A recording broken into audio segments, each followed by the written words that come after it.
What's going on, Junkie Nation? Gorgeous George and Goes are back. We always bring the big names, and today we got a former champion in the house and one of the current movers, man, of we'll call it like influencing the rules, the things that matter, the things that occur the night before that you're wondering about. You got to tune into the Weighing In podcast because that's all I'm doing. I'm just waiting for Sunday morning so Josh Thomson, our guest here, the former Strikeforce lightweight champ, and Big John McCarthy can sort it out. Josh, do you feel that same pressure, man? Not pressure, but I guess knowing that a lot of people are waiting to hear what you guys have to say to clear up what happened the night before. They're there to hear John basically talk about that type of stuff. So it's just one of those things. I think it's good to know. It's good to have him on the show 100%. We built this thing during COVID, and it just kind of catapulted our lives into a different direction, and having something else that we love doing. But I really think that it's one of those things where people come to the channel to find out the information on refereeing or how fighters think and all of those things. So I think that's one of the reasons why they come. You're selling yourself short, my man, because when John weighs in, you do occasionally push back or at least now add your information from the fighter side. And I've seen John's wheels turn while you're offering your, either rebuttal or whatever. And I tune into quite a few shows, and I remember recently hearing that Mike Beltran wants to know what you got to say. He's one of the top refs, man, and he's coming to you. So don't sell yourself short because we want you to weigh in too. It's a nice blend you guys got. Yeah, Herzog and Beltran, a couple of other guys, they'll call me randomly like, hey, because when I was working for Bellator, just to kind of sum this up a little bit, is when I would work for Bellator, I wanted to know, hey, there was a fight in the prelims that did really well. The guy was back and forth battle. Why didn't you let the guy go out on his shield? And he's like, he's on the prelims. He's a relatively new guy to the bigger show. Like, why would I want to put a nail in a coffin for him? Like, he'll be back. He had a great fight. He was on wobbly legs. Why? But then later that night, we had the main event was the same way. It was like knockdown, drag out. And I was like, it was the same fight. Just he's like, look, the bottom line is these two guys deserve to be in the main event and co-main event. You got to let them put the nail in the coffin. You got to let them go face down, ass up. Because if I stop the fight, let's just say a Justin Gaethje or Dustin Poirier or, anybody, at a high level, if I stop the fight at that level, they're going to be pissed off at me. Like, hey, man, I still had a chance. And with those guys, you can't argue the point because they have been hurt before and they have come back. I mean, you look at what Dustin did with Benoit Saint Denis. Look what, Gaethje's done with, his first fight with Michael Johnson. I mean, being hurt, being rocked is part of the game. Refs have made it clear to me that, like, hey, it really depends on who you are. We have to know the fighter. We have to know their reputation. We have to know that they've been able to withstand taking big shots and coming back and still delivering the knockouts and the submissions, all of those things. This guy that's later, earlier on the prelims, well, we haven't seen enough of him at a high level and the bright lights and on a big show. So we're not going to let them put the nail in the coffin against him. He'll be back to fight another day. He's a great fight, and that's the way they look at it. And I think that's smart, though, to be honest, as I started working more with John, picking John's brain, but not just him, because other referees, even though John helps influence them or not influence them, but gives them leadership, and they always go to him for questions, they also have their own perspective on things. So I like to talk to Herzog. I like to see what his thoughts are. I like to see what Mike Beltran's thoughts are. And I like to, obviously I work with John, so I bump off of John a lot on these type of things. Him and I don't see eye to eye on a lot of things, but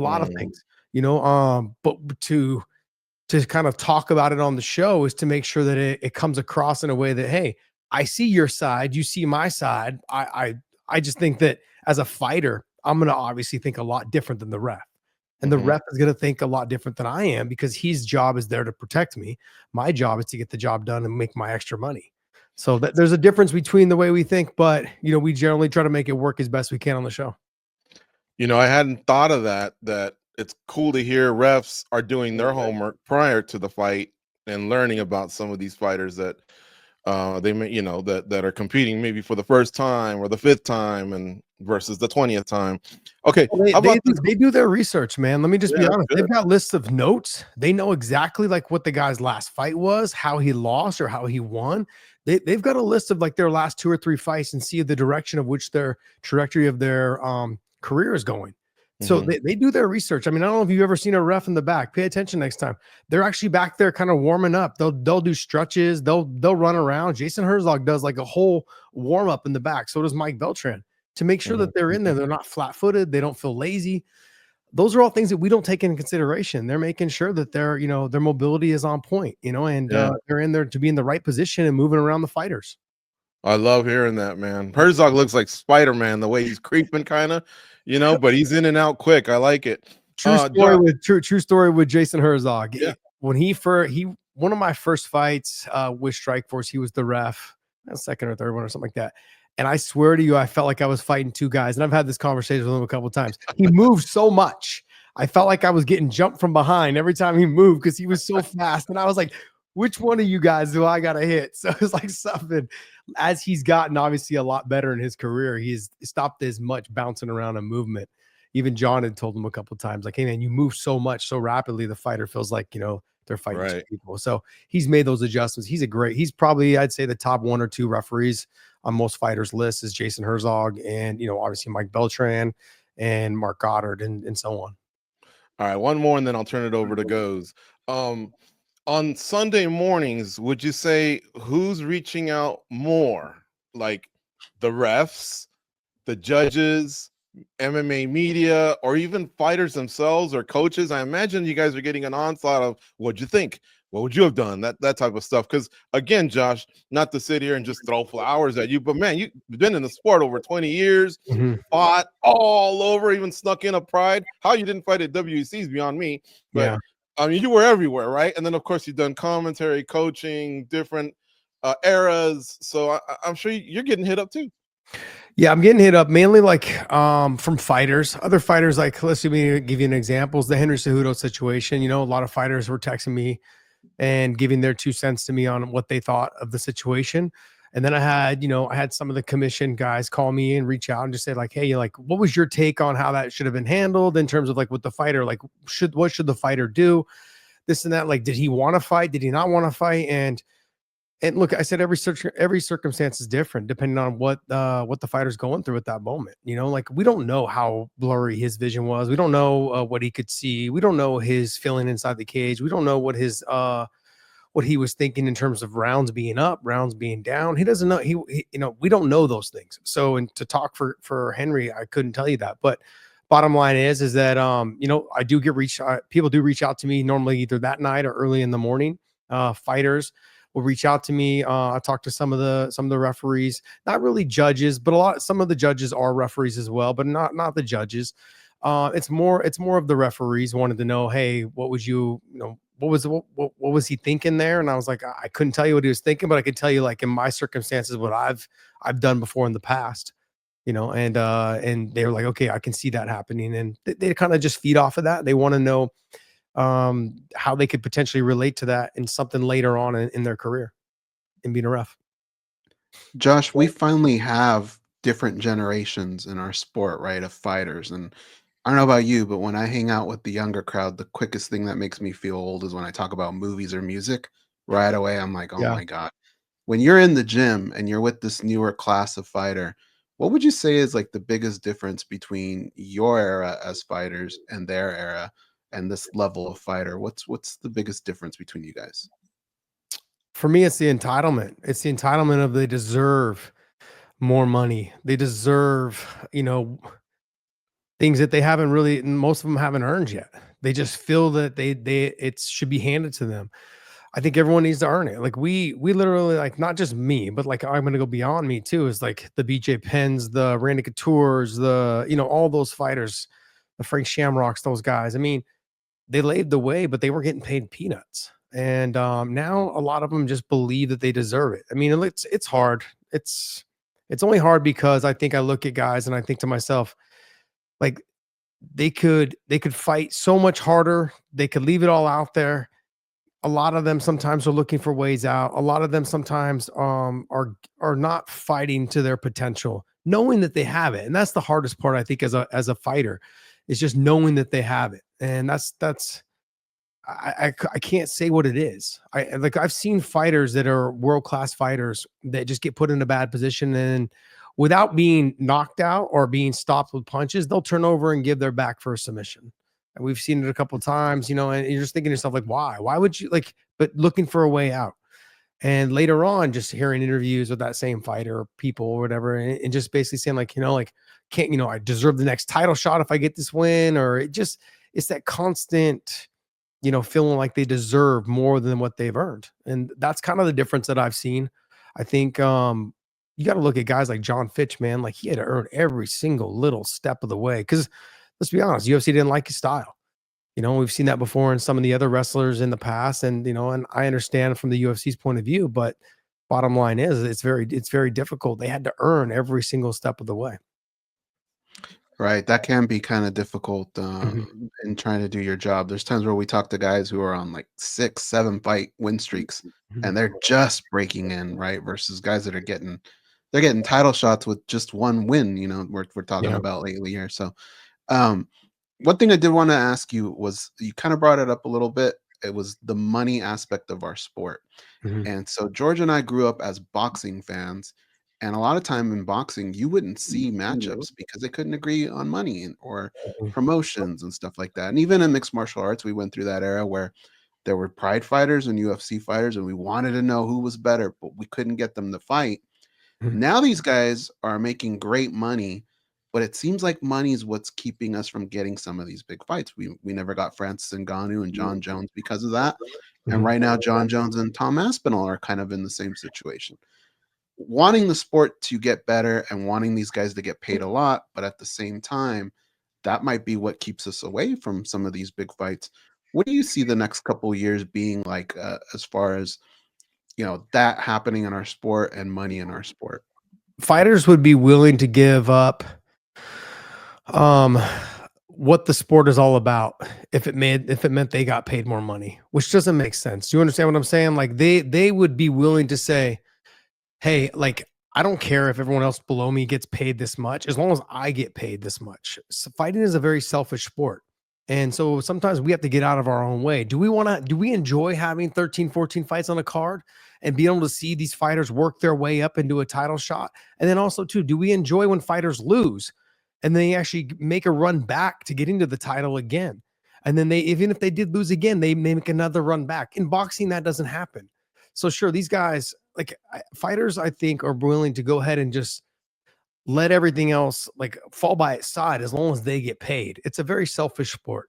And I think in this circumstances, like, we could potentially be the ones that ruin our own sport by just pushing for too much too fast. Now, do I think fighters deserve a pay rate? Absolutely. Do I think they deserve more of the pie? Absolutely.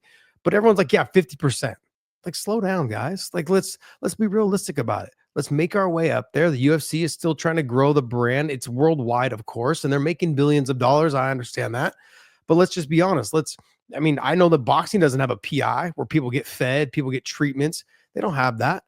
Sure, those top fighters are making the most. They're making millions, but that doesn't trickle down to the rest of the fighters that have put in the work and fighting on the undercards that may never get the chance because of promoter politics. There is still some promoter politics in the UFC and other organizations, but the bottom line is 14, 13 fighters, which is, 28 fighters, 26 fighters, they're all making a living wage. Now, could they make more? Absolutely, they could, but we have an opportunity to see these fighters come up from the prelims to the main card to potentially being champion and then turning around. Even if they did lose a title shot, we get to see them fight more on the main cards of 4 to 5, fights on the main cards. That's what made this sport. When people buy their pay-per-views at whatever it is now, it's ridiculous. It's really expensive, but yeah, $80. But whatever they buy, correct? I mean, like, we get to see the whole card. We get to see it. We get to see the progression of a fighter lost, and now is he making his run back? People tune into boxing. They're just watching the main fight. Have you ever been to a boxing match? A world-class boxing match? Yep. No one shows up until the main event. And most of them that show up for the main event, they show up 2 rounds in. Like, no one's really like, they don't, it's It's they want to say they went, they want to be there, but no one's showing up for the prelims. One of the greatest things, and I just saw this recently, was when Theo Vaughn was there early to watch the basically the beginning prelims. And I'm thinking to myself, that shit never happens in boxing. That never happened. Like, that was so amazing. You have someone of Theo Vaughn's status, or and just being there early to watch all the fights. I mean, to me, that's what makes MMA great, man. Look, let me give you an example. Last week's card, right? Not last weekend, but the weekend before, the Henry, that card was stacked. But you looked at it on paper and thought, man, this card could be okay. I would probably give it maybe a 7, 7.5 if I was to rate it just by name value. Shit, every fight on the prelims, I mean, I couldn't take my eyes off of it. From the first fight all the way up, they were all great fights. All of them great fights. Tell me, when was the last time you watched a boxing match or a boxing card and be like, man, look at all those fights. They were all great. Yeah. Hardly ever. It don't happen. They're lucky if they get a co-main event out of me. Yeah. Because the champion took all the money, or the main event took all the money. So you're not getting stacked undercards. And we see it with boxing right now with the Saudis and how they're talking about making it what UFC is. You're going to get 4 or 5 good boxing matches for $90 or $100.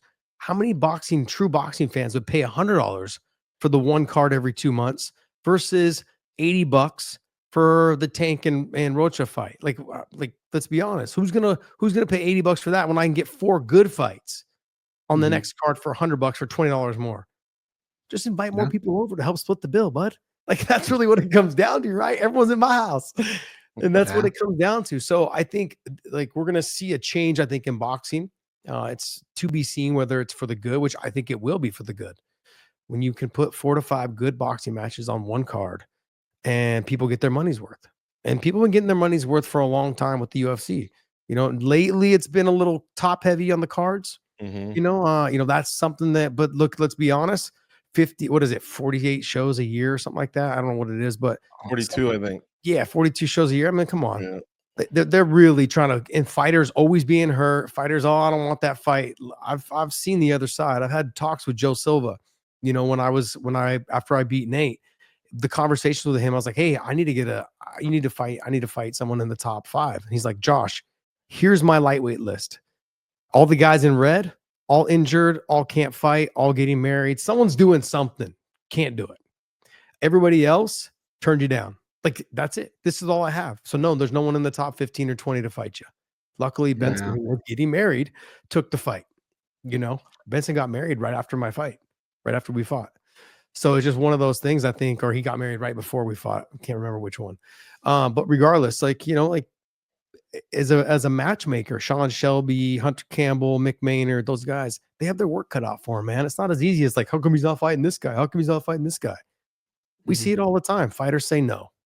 They all tell you they don't, but they all say no. Oh, yeah. Hey, so last thing from me, and just to piggyback on the Theo Vaughn thing, I love that too. But what I also loved was he was reacting in those prelim fights the way you would in a main event fight. Like, every fight he was scrambling and doing the Chuck Liddell. He was really into it. But what I did want to ask you was this. You're part of an era of the sport where we were still trying to prove to the world that this can be a sport. This isn't human cockfighting like they're saying. There was a lot of things that you probably had to go through where people said, you're a mixed martial artist. What are you doing with your life? That whole thing. And it got turned around and it got built up into something that I think a lot of us can be proud of. But lately, from week to week, we find ourselves having to cover these stories of just stupidity going on, people saying dumb things, people doing dumb things. What do you think has to happen? Is that just kind of part of our new culture? Does there need to be some sort of line drawn in the sand? Because I don't know about you, man. Give me an example. Give me an example. Like the Sean Strickland stuff, the Bryce Mitchell stuff, these sorts of things that go on, fights in the stands, fighting fans. Those types of things just seem like they keep happening. Does something need to be done about this, or is this just kind of what we have to live with? Well, a couple things. I don't think that we should be trying to censor what people have to say. And I think it was John Anik who said, like, hey, it's up to me to perjure myself. That's really what it comes down to. Like, these guys, if they're going to say something and it's going to backfire on them, then they just got to be held accountable in terms of, like, they've got to admit whether they messed up and they said something wrong. I didn't really get the full video or see what Bryce Mitchell had said, something about fishing with Hitler, I think, or something along those lines. And so I guess he he definitely should have known better that that's not something to be talking about, like this. What's the, also too, what was the point? Like, where were you going with it? And I think that's kind of what really, I think with Dana, when he replied to it, was like, how stupid, like, where were you really going to go with that to make it interesting? So there was no reason to say things like that. In terms of the Sean Strickland thing, Sean, you can tell that Sean is a very emotional person. He wears his heart on his sleeve. He said whatever comes to his head comes out of his mouth. And sometimes it backfires and sometimes it doesn't. I think with Sean, I think he got a lot of flack for the last fight based on the fact that, he said, I'm going to go out there and whatever it takes, I'm going to die in the cage, and then went out there and didn't do that. And so I think that's where he got a lot of flack is, when you say you're going to do something, you get everyone amped up for the rematch. If it was a first fight and you go out there and it's unexpected on DDP's power, his speed, his unorthodoxness, those type of things, then people will be like, okay, look, I understand. But then the second fight, you've already fought him before and you know what he can do. You know how awkward he is in the cage. You know what power he has, speed he has. Like I think everyone expected more. And so when it didn't live up to the hype or the potential, then, that backfires on him. In terms of everything else that he says, I think that's just Sean. Sean's not stupid either. People, I think he's some country boy that's just dumb, like a hick farm boy or whatever it is, but he's not stupid. He's a smart kid. He just says whatever comes to his mind, which can get you in a lot of trouble. Do we need to do something about it? I think with fighters, athletes, look, they have the NFL has their contract that they sign that they won't say this or do this or anything like that, and they can be penalized for it. But we're also independent contractors. We're also able to make decisions to go somewhere else. Whereas the NFL and Major League Baseball and NHL, they can't really go anywhere else. We can go to another promotion.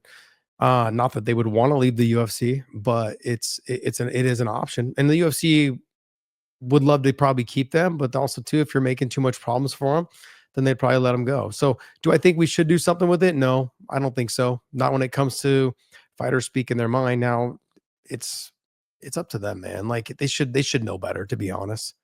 They really should. I think this was we had a lot of these conversations, and I don't know if they still do them. From what I understand, they don't do them anymore. But do you guys remember when we used to do the summit? Yeah. Fighter retreat. Yeah. I mean, there was a lot of talk about media stuff during that time. It was how to grow your social media, but also too, how to interact with fans, how to interact with media. Just remember that they're going to use it against you. Just know that like you could be the golden child. And if you say one wrong thing that they don't agree with, you could end up being, considered somebody else, like they'll just tear you down. And so we had a lot of good conversations during that summit. Now I know that a lot of fighters, including myself, use it as a weekend to get away and party. But there was a lot of knowledge involved in that thing. And it was once a year that we did it. And there was a lot, but it was more about growing the social media and the platforms and how to, garner sponsors and things like that. But it was also to how to market yourself, how to build your brand. Because if you built a good brand, then it built the UFC's brand as well.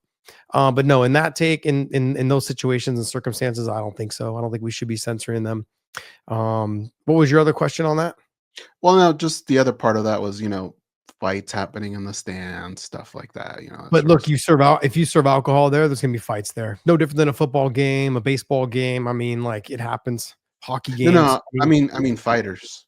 Like Sarukian when he socked that guy on the way in, and I think Dennis Bazooka did the same thing. And okay, so that's what I meant about Strickland. Yeah, that's something that we could, as a promotion, you could make it, just push the gates back a little bit so they can't touch fighters. Now, in terms of Sarukian and something being said, I mean, you've got to have more control, especially right before your fight. Yeah. Maybe there could have been a penalty, a fine or a penalty or something for that, but I don't really know what the guy said or whatever it was, but regardless, you've got to have more control. You should be focused on the fight anyways, walking to the cage. But I think we've seen before in the past where fighters have had their hats taken and things like that. Like we shouldn't be allowed to be touched, especially walking out to the cage. So either move the gates back, get more security, whatever it takes. But, look, let's not forget, one of the greatest things about MMA is that we are accessible to our fans. We've always been that way. One of the greatest things that people always talked about was, man, I was after the fights, I got to party with Chuck Liddell, Tito Ortiz. I got to show up and Dana White was there. Phil Baroni was there. Like, you know what I mean? Like that we've always been accessible. We hung out with just the average person, after fights, saw them out, gambled side by side with them, whatever it was, whatever it was, we were accessible. NFL players, Major League Baseball players, all of them, they're not accessible to them. Even top boxers, not accessible to them. Very rarely will you see Floyd Mayweather out hanging out, and being mixed into the crowd. You got the headphones and they're not even looking at you, as they're walking in. And I'm like, dude, the fans have been there for 2 hours. Just turn and give them a wave or something. Give a wave, something. Like you see it all the time. That's one thing that I love about hockey. Hockey, they're not as accessible as us, but they're way more accessible than Major League Baseball, NFL, any of that. That's why people love watching hockey so much. I mean, look at the numbers they just did for their Four Nations tournament. And then not to mention, when you put kids in a hockey tournament, I've taken my son a couple times to go watch the Washington Capitals practice when they're here in Dallas or in San Jose, because I got some friends that play for them. And literally they'll just skate over and flip a puck over when they see kids, not even just my kid. They'll see kids in the stands watching them practice. They'll make sure that every kid gets a puck. They'll just flip it over to them, or they'll hand the stick over after practice to just random kids that are just there. I mean, that's accessibility right there. That's nice. And look, I know that happens within the NFL and the Major League Baseball, and I know that happens in those settings as well. We just don't hear about it. Like we spread so much time. We spend so much time talking about all the negative things that these athletes do. We need to spend more time talking about all the positive things they do. Yeah, I hear that. Josh, how would you grade? No, let me ask you this.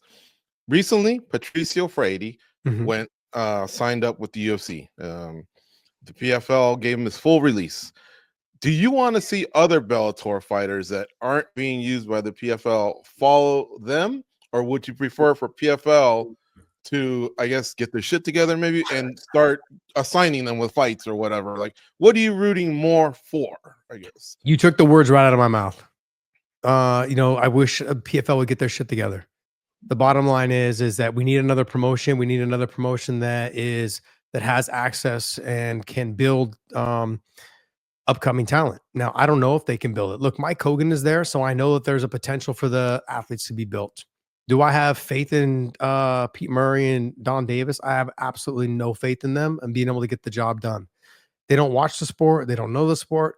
They don't know their athletes. Let me give you an example. I worked the Riyadh show for them. Don Davis literally walked up to me. Hey, man, love watching your fights. I'm pumped to watch you fight tomorrow night. Oof.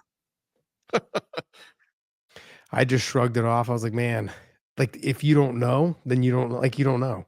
So if you're not following the sport, you're not he's come out and said too, like, hey, I don't watch the fights. I got other things going on. Like, that's not how you build stars. You got to know who they are.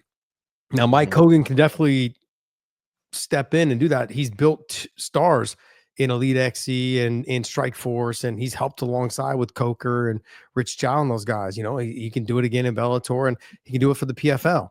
But you got to give him some reins to go ahead and do that. So I don't know. Look, there are guys that I would love to see go over to the UFC. I'll give you two. The two of the ones that three I would love to see over there would be obviously Patchy Mix. 135-pound division is the best division right now in the sport. It's the most exciting. It's the most stacked. That right now, and I'd love to see Patchy Mix over there getting it done. He's the guy. I also too would like to see Johnny Eblin. Reason being is that they don't even have a 185-pound division. Now I know they just came out with their 185-pound tournament. Johnny's not in it, and I know that they're probably trying to keep champions out of it until at the end, but they'll probably get a fight somewhere in the mix there. Either at a main event or something is what I'm hearing. But regardless, I'd like to see Johnny just go ahead and go. He's already beat the guys he's beat Gegard. What else is there for him to prove? Gegard left the UFC as a ranked, I think, top 4 or 5 guy. So he came over and Johnny beat him. And then he beat Fabian Edwards twice. So I think it's just time for him to kind of move on. That. And then there's obviously Pico, which everyone's talking about. He needs to get his full release. They're going to probably try to match. I do know that they want to keep Pico. It's just they want to see what the UFC is willing to offer. In history has shown the UFC is very good at putting deals together that other organizations can't match, whatever it is. I can give you some sort of TV number that they can't give you. I can give you something else that they can't give you. I can give you sponsorship money that they can't give you. They can work deals. It's just a matter of if the UFC is willing to do that for Aaron Pico. And then, obviously my last guy, to be honest, would be Yaroslav Amosov. I think the 170-pound division right now in the UFC is a little stale. I think he's a talented fighter. I know he's been let go, or he asked for his release or whatever it was. I'd love to see him in the UFC. He's a great grappler. He's got good stand up. He can mix it up. His flexibility, his dexterity, all those things. Watch him. Oh, I felt like he had a really good transitional period in there when he fought Logan Storley, was able to kind of get some sweeps, some good submission attempts. Like, he is just a very well-rounded fighter. I'd love to see him go into the 170-pound division and spice it up a little bit, and along with Jason Jackson as well. But I think Jason's going to stay over there. But I'd love to see someone like a Yaroslav Amosov over there in the UFC and spicing up that division. He's a very good anti-wrestler, but he can also get takedowns. So when he can stuff guys as takedowns and also chases submission. So I think he'd be a great addition to that weight class to kind of give it a shot in the arm. And that's one of the things. Take a look at the weight classes and see which weight classes are kind of not lacking, but like the energy is kind of not there like it used to be. Mm-hmm. And it's because maybe you have older fighters that are in that weight class, or the champion left. I can think of 205. 205 right now needs a shot in the arm. Like, they don't have anybody. I would love to see somebody like a Corey Anderson get brought back. I'd love to see that. Like, why not? And it just makes sense. Anytime you bring somebody in from another organization and they've got a little bit of name, like a Chandler, like when they brought him over, it gets all the other fighters in that division going like, hey man, they're bringing guys in right now to try to get us out of here. And it just it energizes that weight class. So if they can do that with a couple fighters, I mean, I look at 135, man, there's fighters. You've got Magomedov, who beat Peter Yan, gave Peter Yan his first loss. He's over there too. You've got, obviously Patchy Mix. You've got Rafion Stotts. You got Danny Savatello, who just signed with Ryzen, which I think is going to be a great addition for him, for them, because I look at Danny Savatello and I think to myself, you're like the white version of a Quentin Jackson when you went over there. Like, you're the guy who just has that look about him, the gangster talk, but just has that look about him. I just think he's gonna be a great addition for. I wouldn't even say a Quentin Jackson. I would say Baroni, Crazy Horse or Baroni. Yeah, like those guys, right? Like the guys that just were just dogs, man. And so I look at the anytime you can bring somebody over that can really talk the talk but can also back it up. I'm looking forward to it. Josh, real quick, whose idea was it for weighing in? Did you approach John, or did John approach you? So I had a podcast before, and it was called Sammy and the Punk. I did it with the local radio station guy in San Jose, and we eventually decided to part ways. He got caught up at work. He was an executive for the radio station, and so we just decided to kind of part ways. Like, it was the travel back and forth. He was like about an hour and a half, away. It just became a problem. Like, it was just we couldn't film consistently, and I enjoyed it. And we had about, I think, 10,000 followers on YouTube. We had a couple thousand on our channels, on our social media stuff. And so when him and I parted ways, I started breaking off and doing my own thing on the same channel, just called it Punk's Opinion. And I just give my opinion, on certain topics. And within that period of, say, like 4 or 5 months, I was talking with John. I said, hey, I'm just going to ask you, like, would you be interested? Because we would spend so much time at Bellator just talking about fights, fighters, the rules. And I thought it would be great to have him there, because not just because of all the knowledge from the history of it all, but getting a fighter's perspective on something, but then also too getting the guy who helped write the rules and just understanding that I'm going to have my perspective on the rules and why the fight was stopped and how it was scored. And he's going to have his perspective on it. And I thought it would be a good combination. So I approached him and said, hey, I've already got a certain amount of subscribers. I know it's not a lot, but would you be interested in, doing a podcast together? And he's like, you know what? Let me think about it. He thought about it for about, the 4 or 5 days that we were there at the event. And then on Monday he called me, and when we all got back to the house and to our houses and stuff, and he called me. He's like, you know what? I actually want to do it. Let's do it. I was like, all right, cool. So then, we made it work, and then luckily we did, because we started it about, I don't know, 7 months, I think, before COVID hit. Then COVID hit and we blew up. And so that was the great thing about it, is that we were able to, kind of piggyback off the COVID situation, and the show did well. And we had a great time. And one of the reasons why the show did well is because there was actual events. Right. No sports could talk about that. We made sure that we kept it to the fighting. We didn't talk about COVID situation. We didn't talk about outside of just like, man, we had to do the COVID test at Bellator and they shoved it up to my brainstem. You know what I mean? Like we have jokes like that. But outside of that, we kept it very, very much about the sport. We didn't talk about politics. We didn't talk about COVID. We didn't talk about any of that stuff. So people came to us during that time and enjoyed what we were doing. What's the most heated it's ever gotten where we didn't talk for days, weeks, or someone called to apologize because they maybe even went too far? That's never happened. That's Okay. never happened. Look, John's very emotional. Not emotional. He's very what's the word I'm looking for? He's somebody Passionate? who yeah, there you go. He's very passionate about what he's done in the sport. And I think he should be. Anytime you've had someone that's been there since UFC 1 and being a ref since UFC 2 or 3, I think is what it was. And just the work that he had to do to help get the sport legalized. I mean, think about this.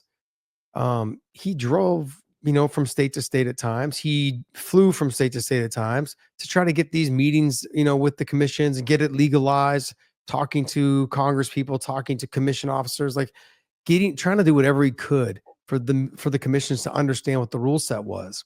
That's a lot of time away from family and kids. That's a lot of time that he dedicated to a sport that he didn't think wasn't sure if it would succeed or not. Wasn't sure if it would be shut down by by senators and by congressmen. Like that was a lot that he put into it, to get the sport where it was. It wasn't just him. I know this, and I'm just tooting his horn right now because he's my partner on the Wayne In show. But bottom line is, it took a lot from all of those people. From UFC 1 all the way to when the Fertittas bought it. And then it went even more when the Fertittas bought it, on how much more structured they were on trying to aim to get it legalized in certain states.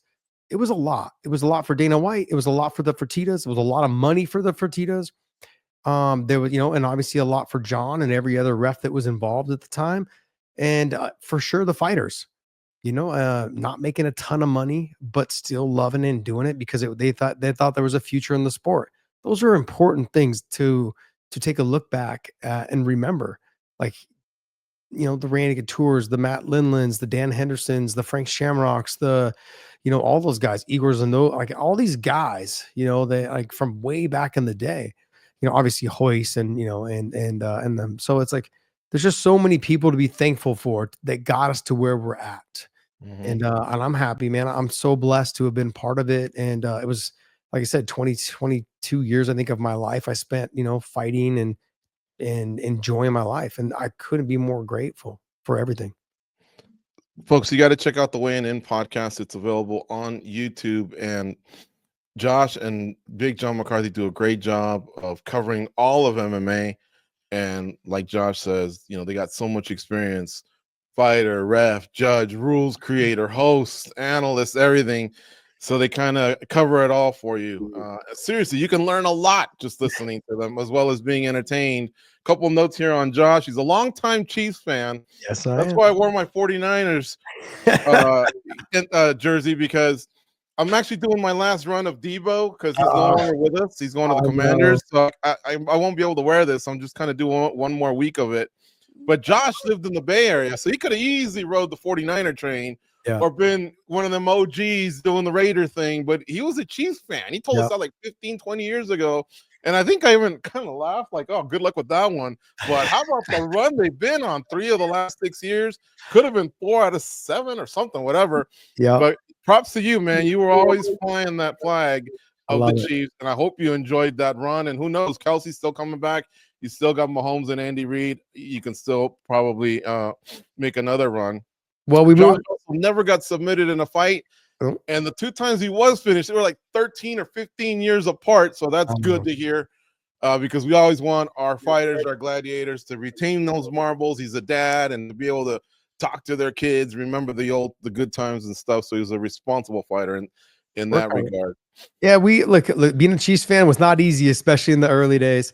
We made it to the AFC Championship several times, came up short, sometimes against Denver, sometimes against other teams. But regardless, we're finally getting it done. It's definitely nice to be part of this. Because look, I can tell you, I've got a lot of friends that are Detroit Lions fans, and they may never. I hope they do. But they may never see a Super Bowl in their lifetime. And some of them are older, like in their mid 60s, that are friends, and they've been diehard fans, for a long, long time. So, look, I just want to be one of those guys that gets to enjoy watching history, and I got to watch the Chiefs win it, multiple times now. I'd love to see the Detroit Lions win it. I'd like to see teams that have never won it. I want to see them win it, because you think about it, you look back in time, like, hey, those are memories you can tell your kids, your grandkids, all of those things, being part of history. So definitely special. And look, I've seen the Niners win it enough. I don't care if they win it anymore. Well, they've lost now 3, so it's like it used to be 1-5, lost none. Now they're 5-3, so it's not as impressive. But hey, well, my whole family was Niners and Raiders fans. And how did they not pull you in? Like, was it cool to hang out with them? They almost had me, because I was a huge Joe Montana fan when he was with the Niners, and then remember he went to the Chiefs. And so and I was a Chiefs fan at the time, but I still always kind of rooted for the Niners, because I really liked Joe Montana, but I didn't like Steve Young. So when he left and went to the Chiefs, my mind was blown. I was like the biggest fan. After that, I never doubted the Chiefs. I was like all a Chiefs fan. And then we also got Marcus Allen. So my family was Raiders fans, and we got Marcus Allen too. So we had the Bay Area guys. We got Elvis Gerbach. We had other quarterbacks that came over too. There's some names there. I like it. Derek Thomas, man. So I became a Chiefs fan because of the Christian Okoye Nigerian Nightmare. He used to just truck dudes, and as a young kid, all you wanted to see them was just run into each other, like how you did with your Hot Wheels. You just ran them into each other. I loved it, man. As a kid, I loved it. And so we had Derek Thomas, we had Neil Smith, we had a lot of great legends in the sport. So I've been a Chiefs fan for a very long time, man. It's good. I'm glad I got to see the success right now. Plus, the Hunt family is from Dallas, and I live north of Dallas. And so it's kind of nice. A lot of people here are Chiefs fans, so I'm not just an oddball anymore, like sitting in the Bay Area. Yeah. All right, man. Well, listen, thanks for the time. We hope to do this again, because it seems like we can chop it up in MMA and other sports. That's the fun thing about talking to you. It's not just MMA. But listen, thank you again, and keep kicking ass on the Weighing In podcast with John McCarthy. You got a fan here, and I know Goes is a fan, so you guys are doing a great job. I like how you have straight teeth now. Them Invisaligns, baby. Good work. I literally got a message from them during the interview, so I was stoked. I was like, this guy's good luck, man. Hey, guys, just give me a call anytime you guys want to chat it up. I'm definitely interested in hanging out with you guys, and I love the show, man. Thank you, guys. Thank you, sir. All right, take care.